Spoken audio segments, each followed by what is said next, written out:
The Concordat ships appeared in Earth's skies on a Tuesday morning. They hung like metal mountains above every major city, their hulls reflecting sunlight in patterns that hurt human eyes. There was no warning, no message, just the sudden presence of technology beyond human understanding. Captain Sarah Foster of the United States Space Defense Force watched from mission control as their most advanced fighters approached the vessel above Washington, D.C. The jets looked like toys next to the alien ship's vastness. "All units, maintain distance and do not engage," she ordered, knowing humanity needed time to understand what they faced. Her order came too late. Someone somewhere fired the first shot. The response was immediate and overwhelming. The alien vessel released a pulse that disabled every electronic device in a 50-mile radius. Military systems, civilian infrastructure, everything went dark. Similar scenes played out across the globe.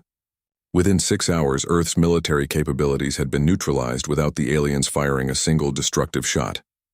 The first message from the Concordat came 24 hours later, broadcast simultaneously in all human languages through devices humans hadn't even known existed in their homes and workplaces.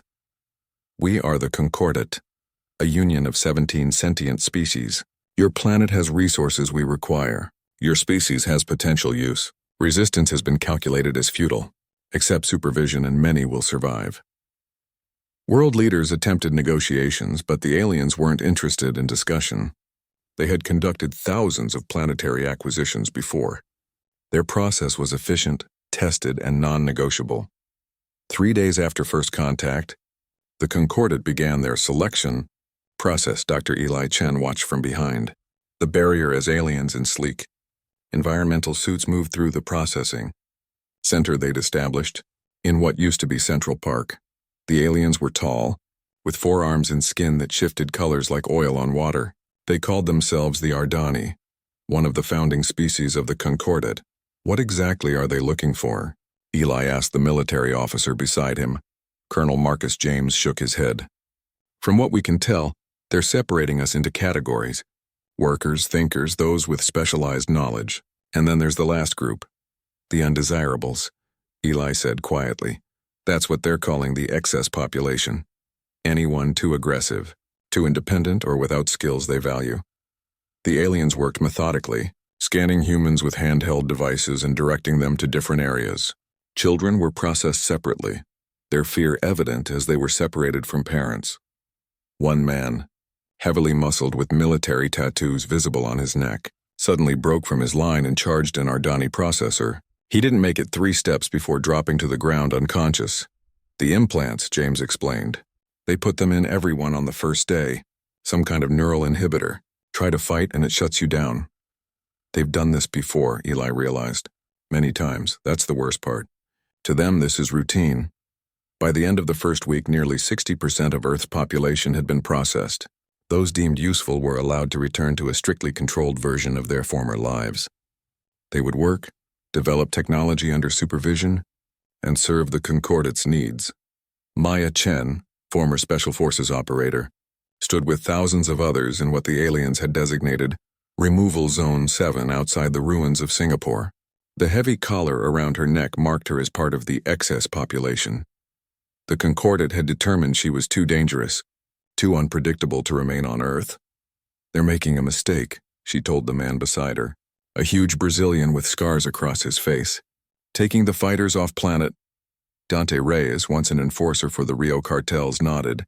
"They think they're being smart, removing the threat. But men like me, women like you, we're survivors. Where do you think they're sending us?" Maya asked. Dante's smile was cold. "Somewhere they think we'll die." The transport ships were massive, designed to move tens of thousands at once. Maya and Dante were herded aboard with minimal processing. Just a stamp on their wrists with alien symbols and an injection of something that made their vision blur briefly. As the ship lifted off, Maya caught one last glimpse of Earth through a small viewport. The blue planet looked peaceful from space, giving no hint of the subjugation happening on its surface. Admiral Tazakar of the Concordat fleet observed the departure of the exile ships with satisfaction. As the military commander overseeing Earth's acquisition, he had followed standard protocol to the letter. "The removal of problematic elements proceeds on schedule," he reported to the Concordat Council via holographic link. We've identified and separated the most dangerous, unpredictable humans for relocation to the frontier worlds. Your assessment of this species? Asked Council Member Vexar. Primitive but adaptable. They have potential as a client species. Their technology is rudimentary, but they show unusual creativity. With proper guidance, they may serve the Concordat well. And the exiles? Another council member inquired. Tazakar's mouth parts clicked in the Ardani equivalent of dismissal. Being transported to Terminus 9 and similar outpost worlds, the environments there will manage them naturally. Those who survive may prove useful for basic resource extraction. The standard procedure has worked for 16 other primitive species, Vexar noted. There is no reason to expect different results with humans. The meeting concluded and Tazakar turned to his second-in-command. Ensure the exile transports maintain course for Terminus 9. No deviations. Yes, Admiral, the officer responded. The first transport ships will reach the planet in approximately 30 Earth days. On the transport ship designated EX-394, Maya Chen had already formed connections with other passengers. Military veterans, resistance fighters, criminals, and ordinary people who had simply refused to submit. They were a cross-section of humanity's most stubborn, resourceful, and dangerous individuals. They think they've removed the threat, she told the small group gathered in their cramped quarters.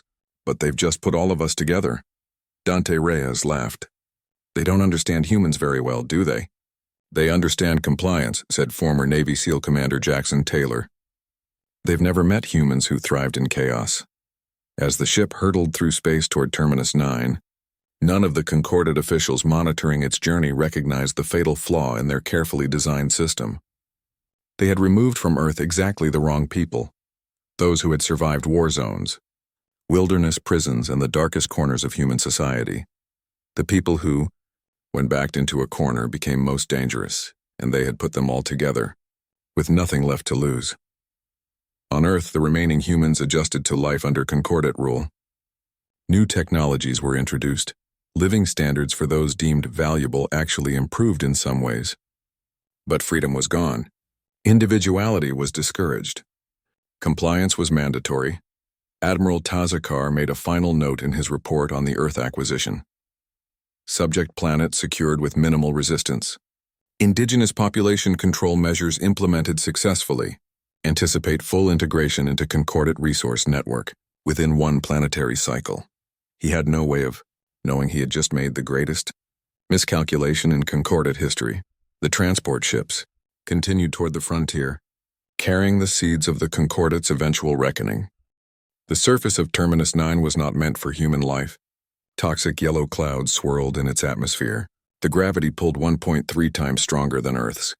The water contained metals that turned human skin blue before making them sick. Strange creatures lurked in the tangled forests and deep canyons, many with natural weapons that could tear through the thin environmental suits the exiles had been given. The Concordat expected most humans to die within months. They were wrong. 3 weeks after landing, Maya Chen stood on a ridge overlooking the main settlement. What had begun as a chaotic camp of frightened people had transformed into something resembling order. Shelters built from transport ship parts stood in defensive formations. Guards patrolled the perimeter. Work teams moved with purpose. Impressive what fear and necessity can build, Dante Reyes said, joining her at the overlook. Maya nodded. Humans adapt. It's what we do. The suits aren't going to last another month. Dante pointed at his own environmental suit, already patched in multiple places. The air filters are failing. Then we need to adapt faster, Maya replied. The first weeks had been brutal.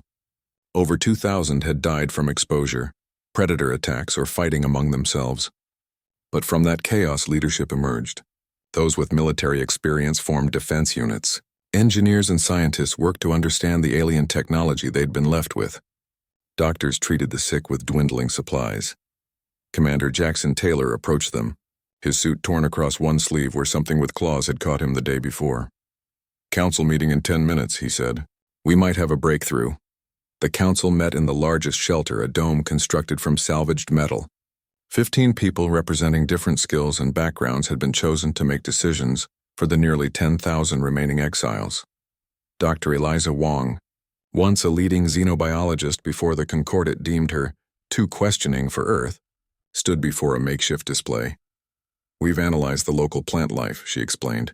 Some of it contains compounds that, when processed correctly, can neutralize the toxins in the atmosphere, at least enough to make it breathable for short periods. How short? Asked Maya. A few hours at first. But if we can cultivate these plants, process them in quantity, we might develop a more permanent solution. Dante leaned forward. So we can ditch the suits? Eventually, Dr. Wong nodded. But there's more. The native animals have adapted to the high metal content in the water. If we can understand how their bodies filter it, we can drink the water without turning blue and dying, finished Jackson. How long? 6 months, maybe less if we get more people working on it. Maya looked around the room. We don't have 6 months of supplies. We need other solutions now. Former mining engineer Kwame Osei raised his hand. My team found something 3 kilometers east. It looks like ruins, not concordate, something else. There's technology there we might be able to use. This was the pattern of survival on Terminus 9. Each day brought new challenges, but also new discoveries. The humans were learning, adapting, finding ways to survive in an environment designed to kill them. By the end of the first year, the death rate had stabilized. The settlement, now called Haven, had expanded into a true colony. The exiles had learned to process local plants to create breathing filters. They'd modified their shelters to withstand the violent storms that swept the planet regularly. They'd even begun hunting some of the smaller predator species for food and materials. Maya Chen stood at the edge of Haven watching a training exercise. Men and women moved through an obstacle course wielding weapons made from local materials and salvaged parts. They're getting better, Dante observed. They need to be, Maya replied. The Concordat didn't just exile soldiers. We've got everyone from street fighters to hunters to martial artists. Different skills, different approaches. We need to combine them all. The training program had begun as basic self-defense against predators. It had evolved into something more, a fighting force. Still no sign of the Concordat checking on us? Dante asked. None. I think they expected us to die off quietly. 5 miles from Haven, a team led by Kwame Osei continued excavating the alien ruins. The technology they found was different from the Concordats, older but in some ways more advanced. Whoever built this, Kwame told Maya during her inspection, they were at war with something.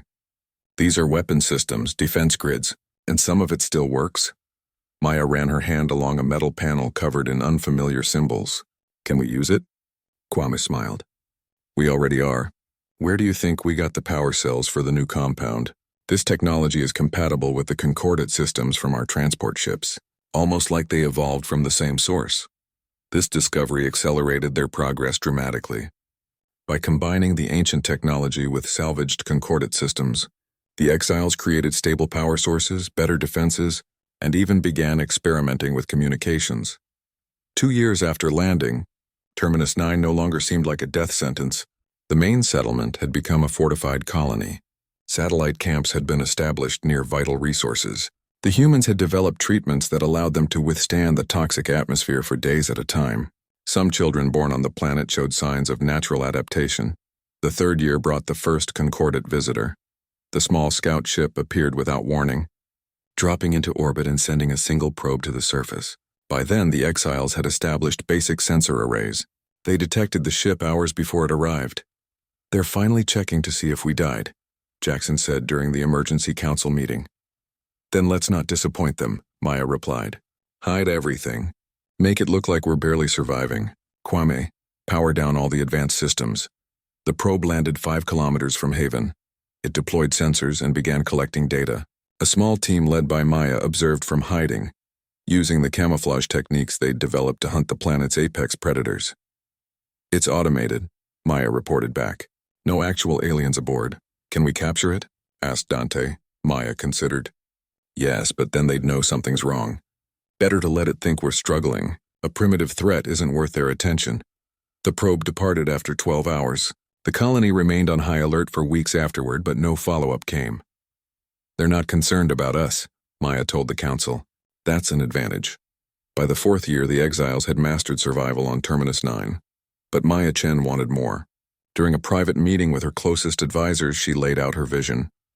We've proven we can survive here, she said. Now it's time to think about everyone else back on Earth. You want to fight the Concordat? Jackson asked, his tone skeptical. With what? We've got some decent weapons now, but nothing that could challenge their fleet. Not directly, Maya agreed, but think about what makes us dangerous. It's not just our weapons. It's how we think, how we adapt, how we fight when everything is against us. Dante nodded slowly. Guerrilla warfare. Asymmetric tactics, exactly. The Concordat expects direct confrontation. They've never faced humans who specialize in fighting from the shadows. Dr. Wong, who had developed the biological treatments that allowed them to adapt to the planet, joined the conversation. We have another advantage. The Concordat thinks we're just struggling to survive. They have no idea what we've actually built here. The 5th year marked the beginning of a new phase. Haven was now a fortress, hidden beneath camouflage fields developed using the ancient technology. The population had grown to nearly 12,000, including children born on the planet. They had developed weapons, vehicles, and even small spacecraft using salvaged and discovered technology. Most importantly, they had begun intercepting Concordat communications. The aliens still used the same systems to monitor the transport routes, never expecting their exiled subjects to understand their technology.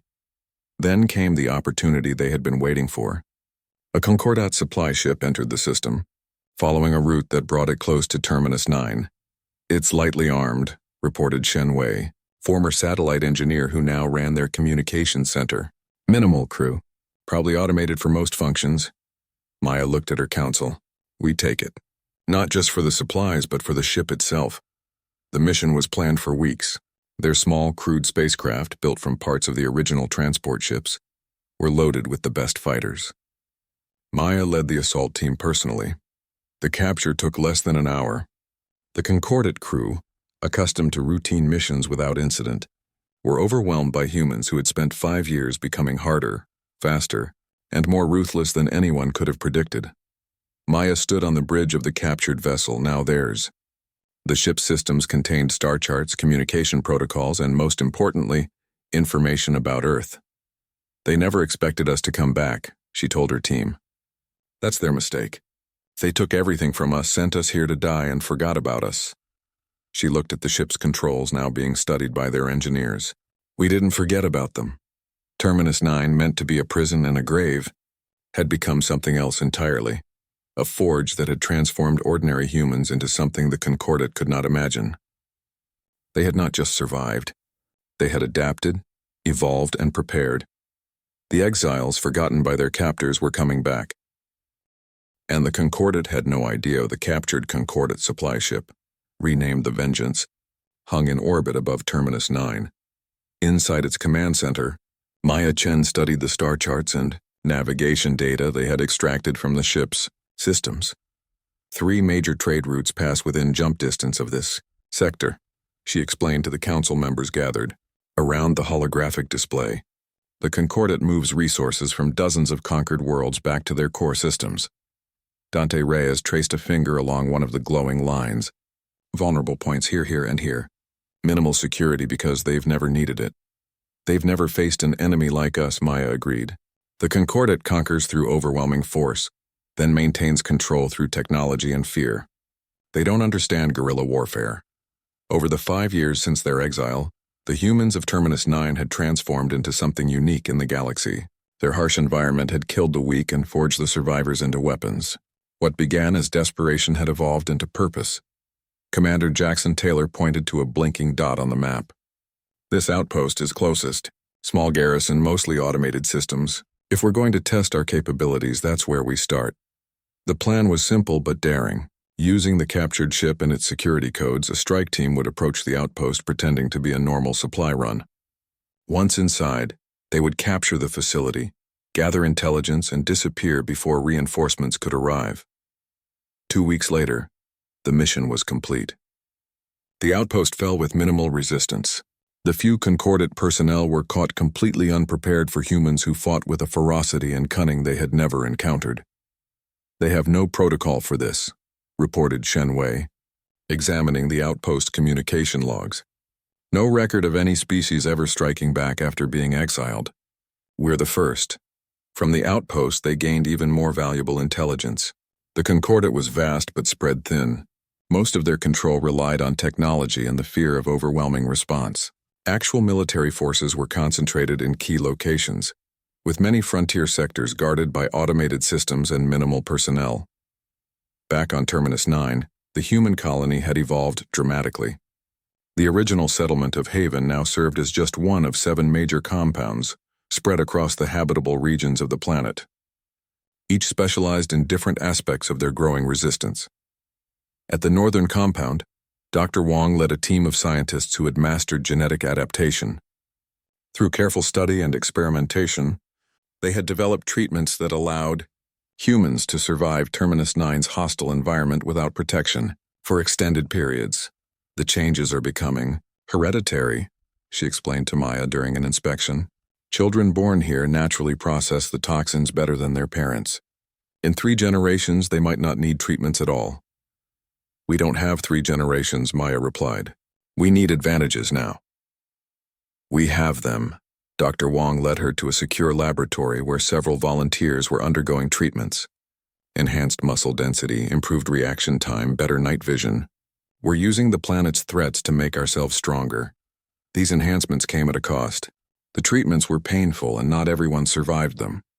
But there was never a shortage of volunteers. At the eastern compound, Kwame Osei had expanded his excavation of the ancient ruins.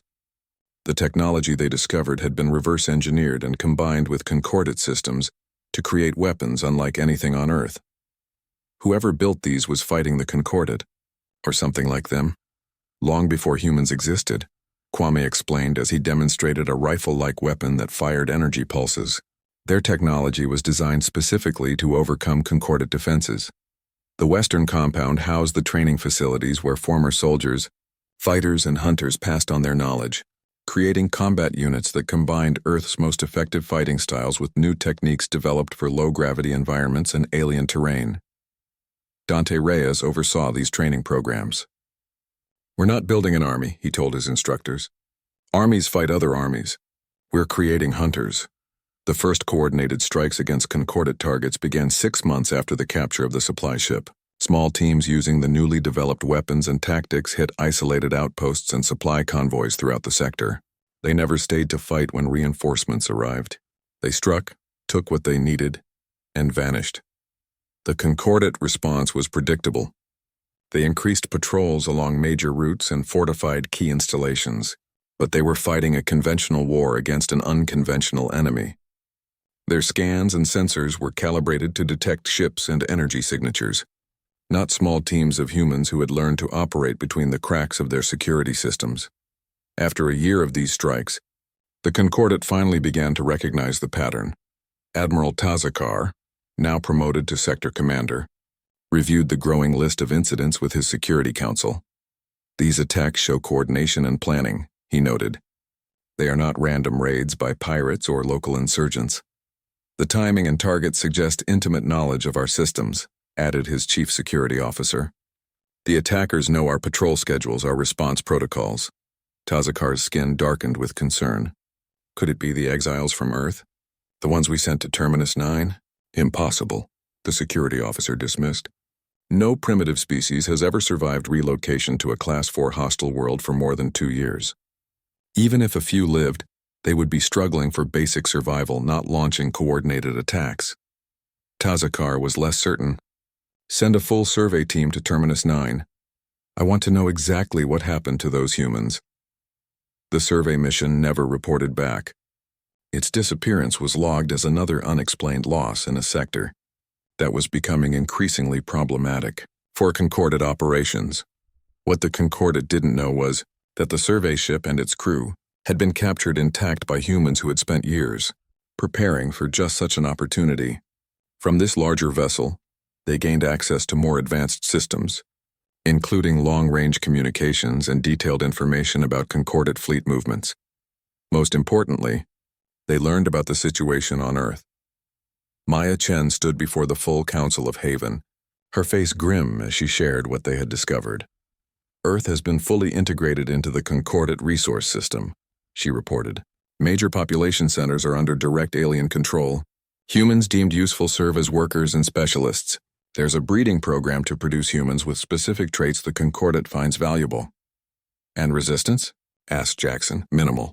The neural implants prevent organized opposition. There are isolated incidents, individual acts of defiance, but nothing coordinated. The population is monitored constantly. Dante slammed his fist on the table. 7 years of this. 7 years while we've been getting stronger. They've been breaking our people down. Not broken, Maya corrected. Waiting. Earth humans don't have what we have, the freedom to fight back. But they haven't forgotten what freedom feels like. The council debated for days about their next steps. Some argued for continuing the guerrilla campaign, gradually weakening concordate control in the outer sectors. Others pushed for a more direct approach, returning to Earth with everything they had developed. In the end, they chose a middle path. The strikes would continue and expand, drawing concordate forces away from Earth. Simultaneously, they would send small teams back to their home planet to contact potential allies and prepare for a larger return. The first Earth insertion team departed 3 months later. Using a captured concordate scout ship and forged identification codes, they entered Earth's system unchallenged. The team consisted of 6 operatives, all enhanced with Dr. Wong's treatments, and equipped with weapons reverse-engineered from the ancient ruins. Their mission was reconnaissance and contact, find weaknesses in the Concordate's control systems, and identify humans who might help from within. What they discovered exceeded their hopes. Despite years of subjugation, the human spirit hadn't been crushed. Underground networks existed in every major city. Information passed through coded messages and secret meetings. The Concordate's control, while extensive, wasn't absolute. The team made contact with resistance leaders and shared their story. At first, they were met with disbelief. The idea that the exiles had not only survived but thrived seemed impossible. But the team's enhanced abilities and advanced weapons provided proof that couldn't be ignored. Before returning to Terminus 9, they left behind communication devices and promised more help would come. Back on their adopted homeworld, Maya received the team's report with growing optimism. "Earth is ready," she told the council. "They've been waiting for a spark. We're going to give them a wildfire." The next phase of their plan required something bigger. The guerrilla strikes had been effective in disrupting concordate operations. But to truly change the balance of power, they needed to capture something significant. Intelligence gathered from their raids identified a perfect target. AUC Concordat battlecruiser scheduled for routine maintenance at an orbital facility 3 systems away. The ship, the Dominant Will, was one of the newer vessels in the fleet, equipped with advanced weapons and jump capabilities that could transport thousands of troops. The operation to capture it Wuhat was about to hit them. The Concordate Council chamber fell silent as Admiral Tazakar completed his report. The holographic displays showed the growing pattern of attacks. Supply lines disrupted, outposts gone dark, and now a battlecruiser captured. "This cannot continue," declared High Counselor Vexhar, the eldest of the Ardani leaders. "Find these rebels and crush them."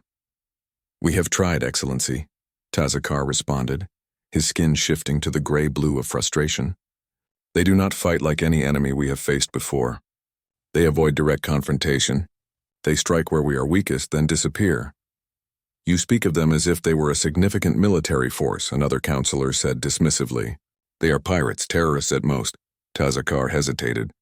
"The intelligence we have gathered suggests they may be the human exiles from Terminus 9. The chamber erupted in disbelief. "Impossible. No species has ever survived relocation to a Class 4 hostile world. Even if some survived, they would be primitive, struggling." Tazakar's 4 hands spread in a gesture of certainty. "The evidence is compelling. The attack patterns show intimate knowledge of our systems. The weapons used are modifications of our own technology, and captured security footage shows humans with enhanced physical capabilities." Vexhar's skin darkened to deep purple, the Ardani expression of serious concern. "If this is true, we made a catastrophic error. We removed from Earth those humans most capable of adaptation and survival, then placed them in an environment that would either kill them or force them to become even more dangerous. We must inform the garrisons on Earth," another counselor suggested. "Increase security around human population centers." "No," Vexhar decided. "That would only create panic and possibly inspire resistance among the Earth humans. We will handle this quietly. Admiral Tazakar, you will take command of the 7th Fleet. Find these exiles and eliminate them. Halfway across the galaxy, the Terminus fleet grew stronger. The captured battlecruiser Dominant Will had been joined by 3 more major vessels and dozens of smaller craft, all taken using the guerrilla tactics perfected over years of raids. Maya Chen addressed the commanders gathered in the war room of their flagship. Phase 1 is complete, she announced. We've disrupted Concordat operations in 3 sectors and built a fleet capable of challenging their control.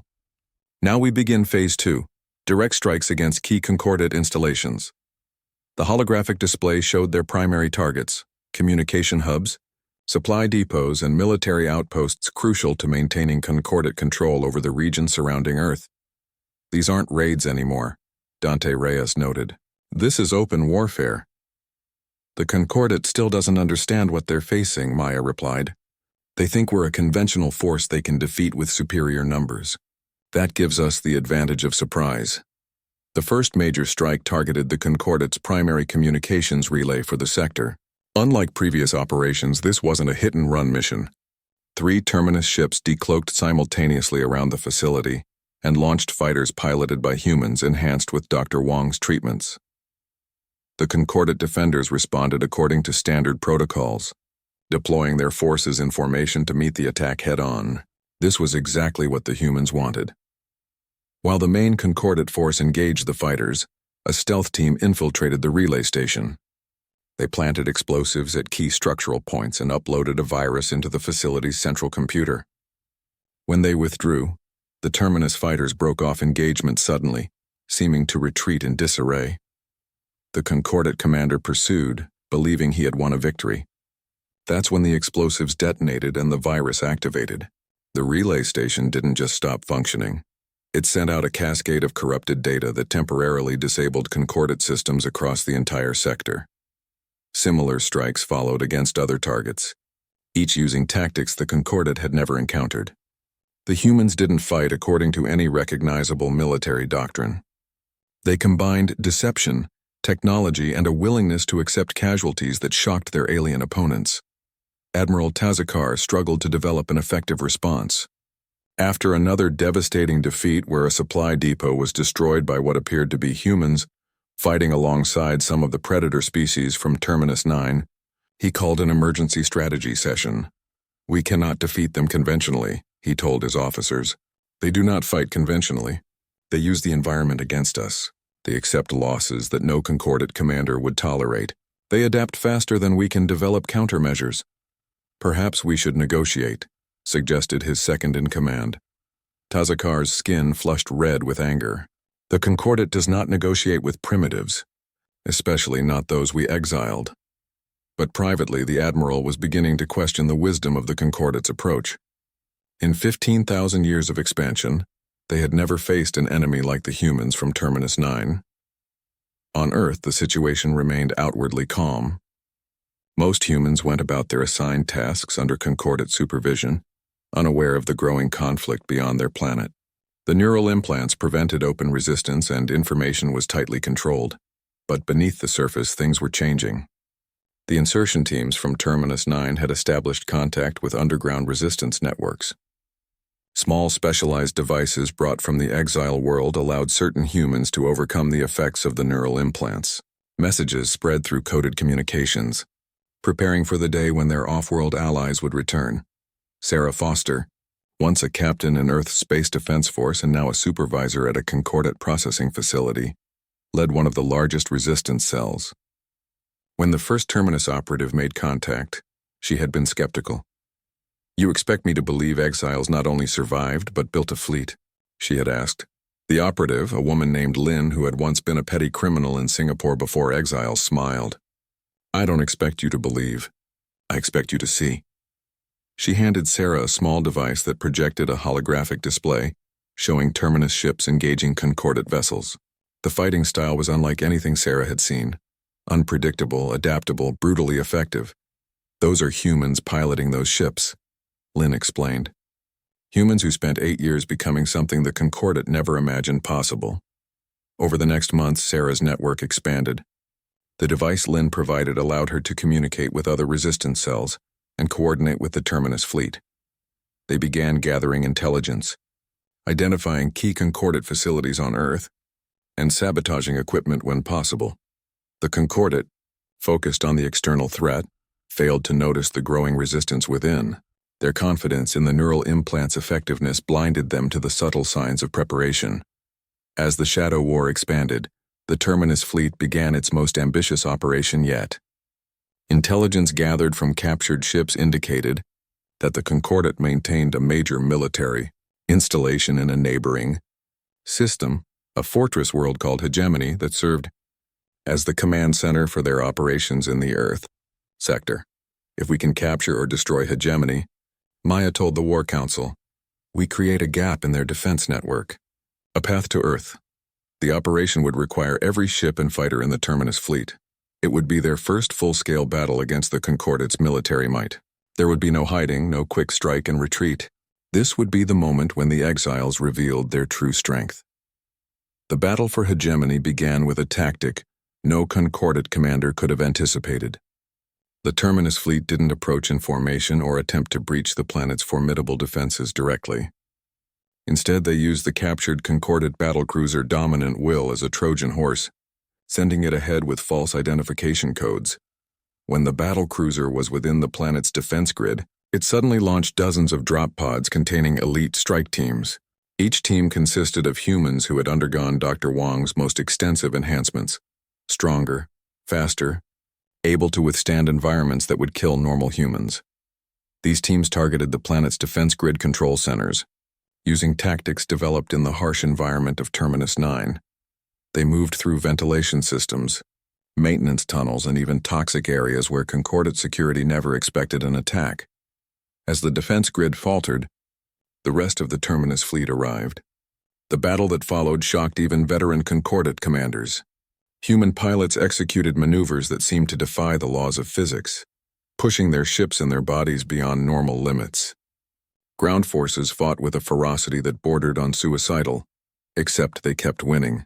Admiral Tazakar, commanding the Concordat defense from orbit, watched in growing horror as his forces were systematically overwhelmed, not by superior technology or numbers, but by an enemy who simply refused to follow the established rules of warfare. They're not fighting to minimize casualties, he realized aloud. They're fighting to win regardless of cost. The battle raged for 3 days. The Concordat committed more ships and troops, expecting to overwhelm the humans through sheer force. But for every Terminus fighter destroyed, the humans found new ways to adapt their tactics. They used the environment of Hegemony itself as a weapon, luring Concordat forces into ambushes or areas where the planet's natural hazards could be triggered against them.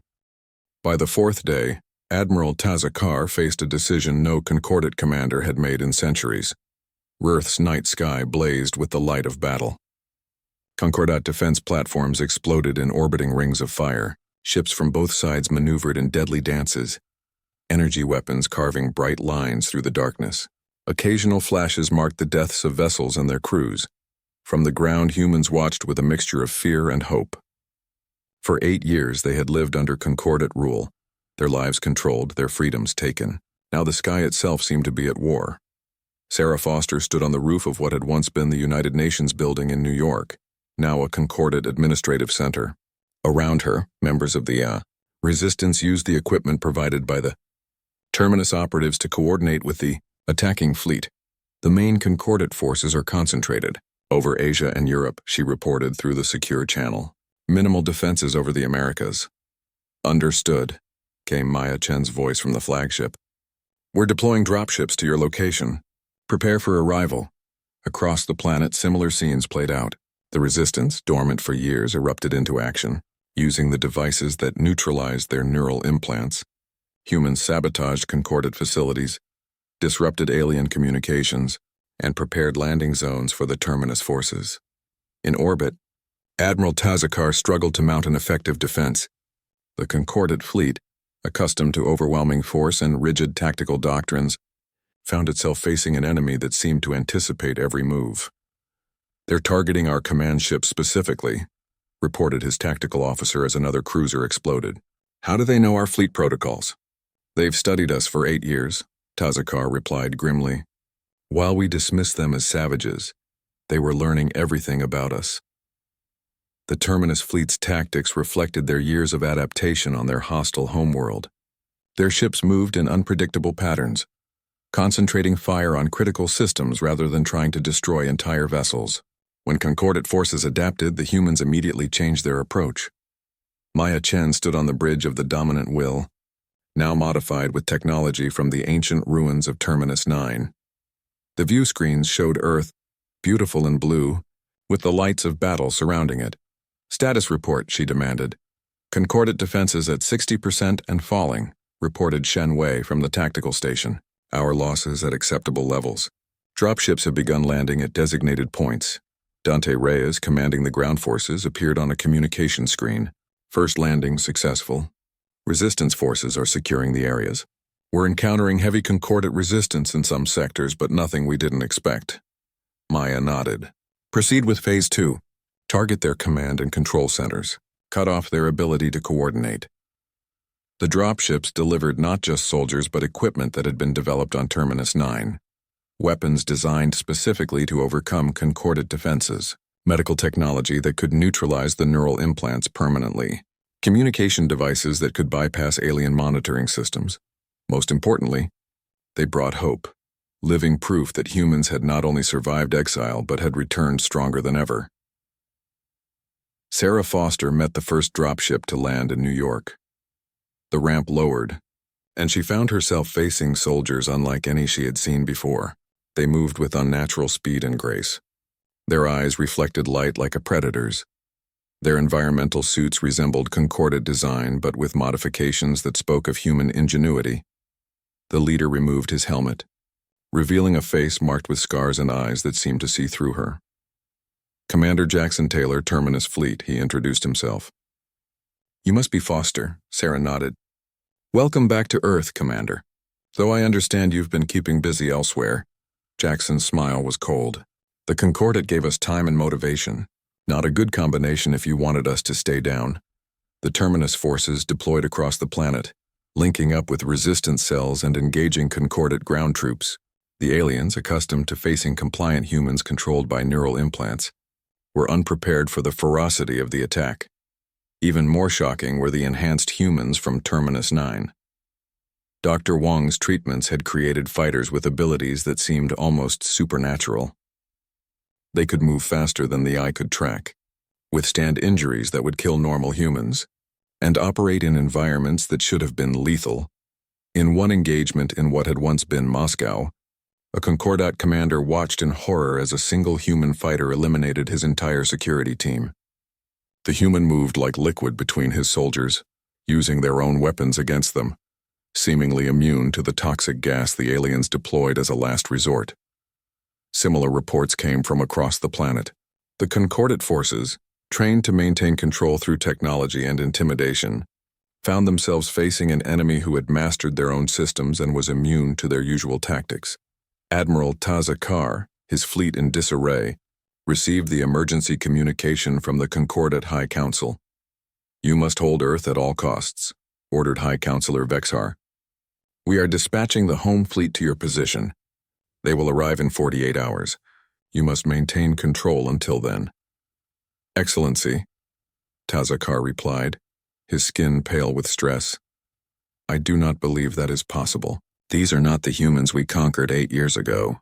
They have changed, evolved. Our tactics are ineffective. Then develop new tactics. You are a Concordat admiral. They are primitives from a backwater world." Tazakar wanted to explain that these primitives had studied Concordat military doctrine for years, had reverse-engineered their technology, had developed countermeasures for every advantage the aliens possessed. But he knew the Council would not understand until they faced the humans themselves. "I will do what I can, Excellency," he said instead.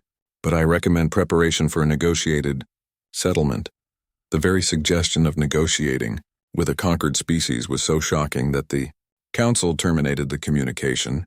Without response, on Earth the battle intensified. The Concordat, realizing they were losing control, deployed their most devastating weapons against major population centers, attempting to force the Terminus fleet to withdraw by threatening civilian casualties. It was a miscalculation. The years on Terminus 9 had not made the exiles less human. They had made them more determined to protect those who couldn't protect themselves. Rather than retreating, they accelerated their attacks, targeting the weapons platforms with suicide runs if necessary. Maya Chen, receiving reports of the escalation, made a difficult decision. "Deploy the terminus weapons," she ordered. "Target all major Concordat command centers simultaneously." These weapons, developed from the ancient technology discovered in the ruins, were unlike anything the Concordat had encountered before. They didn't destroy through conventional means. Instead, they disrupted the very technology the aliens relied upon. Communication systems failed. Energy grids collapsed. Automated defenses turned against their masters. Within hours, Concordat forces across Earth found themselves isolated, unable to coordinate or receive orders. Their technological advantage, the foundation of their power, had been neutralized. In orbit, Admiral Tazakar watched as his fleet systems failed one by one. Emergency protocols activated, then failed as well. Backup systems came online only to shut down minutes later. They've been planning this for years, he realized aloud. Every system, every protocol, every contingency, they knew them all. With his flagship systems failing around him, Tazakar made the most difficult decision of his career. He opened a direct communication channel to the Terminus flagship. "This is Admiral Tazakar of the Concordat fleet. I request communication with your commander." The screen remained blank for long moments before Maya Chen's face appeared. "This is Fleet Commander Chen of the Terminus forces. State your purpose, Admiral." Tazakar was struck by how different she looked from the humans he remembered from the conquest of Earth. Her eyes were harder, her bearing that of a predator rather than prey. "Commander, the Concordat home fleet will arrive in less than 2 days. They will bring overwhelming force. In the interest of preventing further bloodshed, I propose a temporary cessation of hostilities." Maya's expression didn't change. "You mean you want us to stop killing you long enough for reinforcements to arrive?" "I mean I want to avoid the destruction of Earth," Tazakar countered. "The home fleet will not show the restraint I have. They will bombard the planet from orbit if necessary." "Your mistake, Admiral, is thinking we fear death more than slavery." Maya leaned closer to the screen. "We spent 8 years on a world that tried to kill us every day. Your threats mean nothing to us." Before Tazakar could respond, Shenwei appeared beside Maya. "Commander, we've detected the home fleet. They're not 2 days out. They're already here." Maya's eyes widened slightly. The first sign of surprise Tazakar had seen from her. "They used the emergency jump protocols," the Admiral explained. "Dangerous but effective." "As I said, Commander, the Concordat will not surrender Earth. The arrival of the home fleet should have turned the tide of battle. 3 times larger than Tazakar's force, equipped with the most advanced weapons in the Concordat arsenal, commanded by veterans of dozens of planetary acquisitions, it represented the full might of an interst.